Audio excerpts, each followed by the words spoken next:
হয়ে গেছে। দীপক আমাদের ফোর্থ হয়েছে। এই দেখো পিৎজা হয়ে গেছে, এরপর তুলে নেব।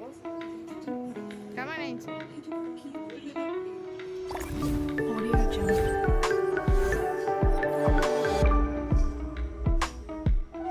নমস্কার, কেমন আছো তোমরা সবাই? আশা করি ভালো আছো, আমরাও ভালো আছি। চলে এসেছি আমাদের চ্যানেলে আর একটা নতুন ব্লগ নিয়ে। দীপকের রেজাল্ট দিতে না? দীপকের রেজাল্ট কেমন হবে? ভালো। দীপক বলছে ভালো রেজাল্ট হবে। দীপকের রেজাল্ট আজকে যাব আমরা আনতে, দেখি দীপক কি করেছে এক্সামে।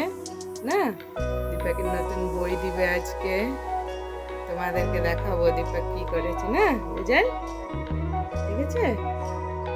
তোমরা সবাই আশীর্বাদ করো দীপক যেন ভালোভাবে লেখাপড়া করে, হ্যাঁ, ভালো মানুষের মতন একটা মানুষ হয়, ঠিক আছে? তোমরা সঙ্গে থাকো, দেখতে থাকো আমাদের পুরো ব্লগটা। এখন দীপক ব্রাশ করে নিয়েছে, ব্রাশ হয়ে গেছে। হ্যাঁ, দীপক এখন নাস্তা করবে। যাই, আমি দীপকের জন্য দুধ রুটি হরলিক্স দিয়েছি দীপকের জন্য।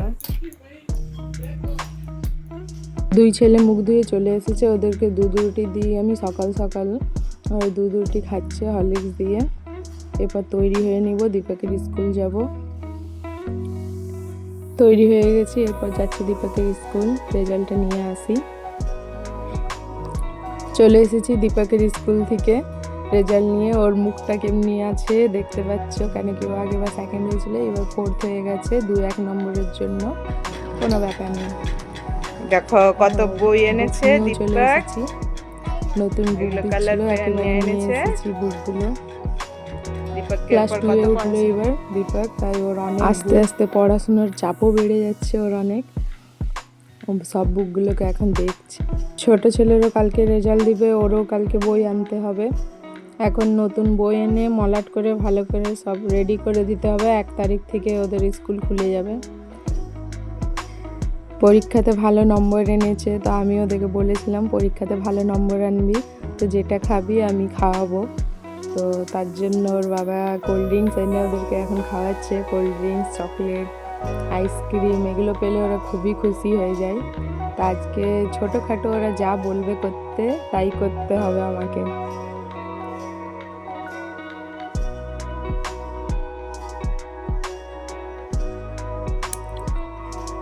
ওদেরকে জিজ্ঞেস করলাম আজকে রেজাল্ট বেরো তোরা কী খাবি, তো ওরা বলছে পিৎজা খাবো। তাই বললাম বাইরের থেকে পিৎজা না মাঙিয়ে আমি ঘরেই পিৎজা বানাবো, রেসিপিটাও তোমাদের সঙ্গে শেয়ার করতে পারবো, আর পিৎজাও খাওয়া হয়ে যাবে। প্রথমে ময়দার মধ্যে আমি দই নিয়ে নিলাম।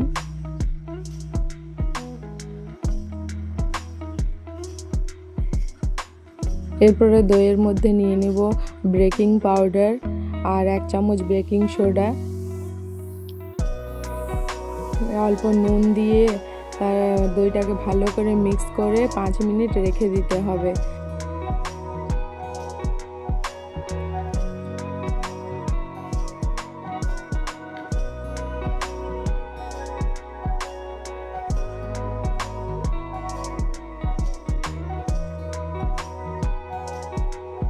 পাঁচ মিনিট পর এই দেখো দইটা কি সুন্দর ভাপ ধরে গেছে। এরপর পুরো ময়দাটাকে দইটা দিয়ে ভালো করে মেখে নিব। তারপর যদি জল লাগে তো অল্প জল দেব, বেশি জল দেব না। ময়দাটাকে নরম করেই মাখতে হবে, বেশি শক্ত মাখা যাবে না। যত নরম হবে পিৎজার বেসটা তত সুন্দর হবে, ফুলবে।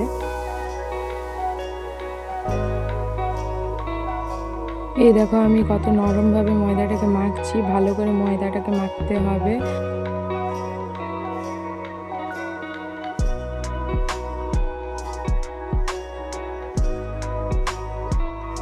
10-15 মিনিট ময়দাটাকে ঢেকে রেখে দিতে হবে। ময়দাটা থাক, আমি ততক্ষণ গ্যাসে কড়া বসিয়ে নিয়েছি। কড়াইয়ের মধ্যে আমি নুন দিয়ে নিচ্ছি। এই নুনটা দিয়ে আমি আগেও অনেকবার পিৎজা বানিয়েছি।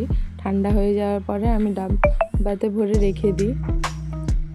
তো কড়াটা নুনটা গরম হতে থাকুক, আমি ততক্ষণ সবজিগুলো সব কেটে নিই।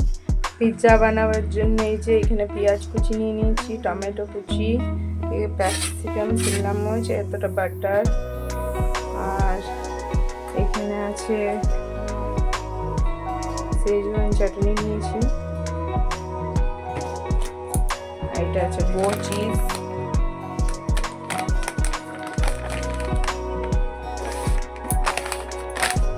বো চিজ নিয়েছি, দিয়েছে একটু টমেটো কেচাপ। ময়দাটা 10-15 মিনিট হয়ে গেছে। এরপর পিৎজাটাকে তৈরি করে নিব। আমি এই থালাটার মধ্যে একটু বাটার লাগিয়ে নিচ্ছি। এই থালাটায় আমি পিৎজা বানাবো। তো প্রথমে একটু বাটার দিয়ে দিচ্ছি, তাইলে পিৎজার বেসটা ওটার মধ্যে চিপকে যাবে না।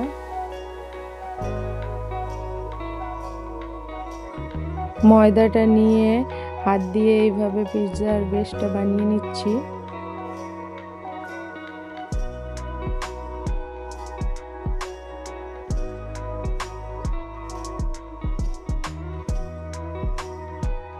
এরপরে একটা কাঁটা চামচ নিয়ে ভালো করে এইভাবে ফুটো করে নিতে হবে।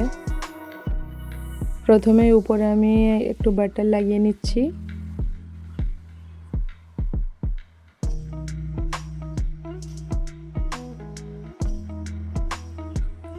তারপরে সেজওয়ান চাটনিটা 1 চামচ পুরো পিৎজাটাতে দিয়ে নিতে হবে। তার উপরে দিয়ে দেবো টমেটো সস,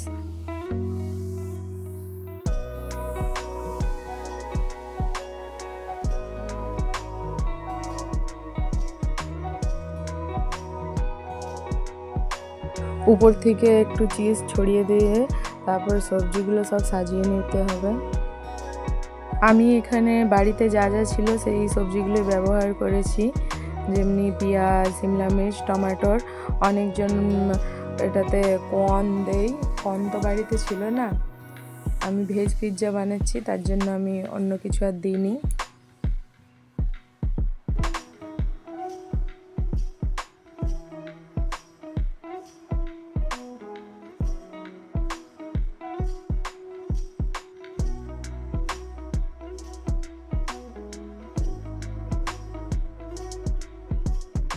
এরপর উপর থেকে একটু নুন ছড়িয়ে নিচ্ছি, উপরে আবার চিজ দিয়ে দিচ্ছি ভালো করে। যত চিজ দিব পিৎজাটা খেতে তত ভালো লাগবে। পিৎজা সাজানো হয়ে গেছে, এদিকে কড়াইটাও গরম হয়ে গেছে। একটা স্ট্যান্ড বসিয়ে দেবো, তারপরে পিৎজাটাকে দিয়ে ঢেকে দিতে হবে। 20 মিনিট রেখে দেবো মিডিয়াম আছে, তাইলেই পিৎজা হয়ে যাবে। আজকে আমি 2টো পিৎজা বানাবো, তো এটা প্রথম। এই দেখো 10 মিনিট পরে আমি এসে দেখছি পিৎজাটা কি সুন্দর মেল্ট হয়ে গেছে, চিজগুলো সাইডে পিৎজাটা কি সুন্দর ফুলছে। ঢেকে রেখে দিই 10 মিনিট আরও।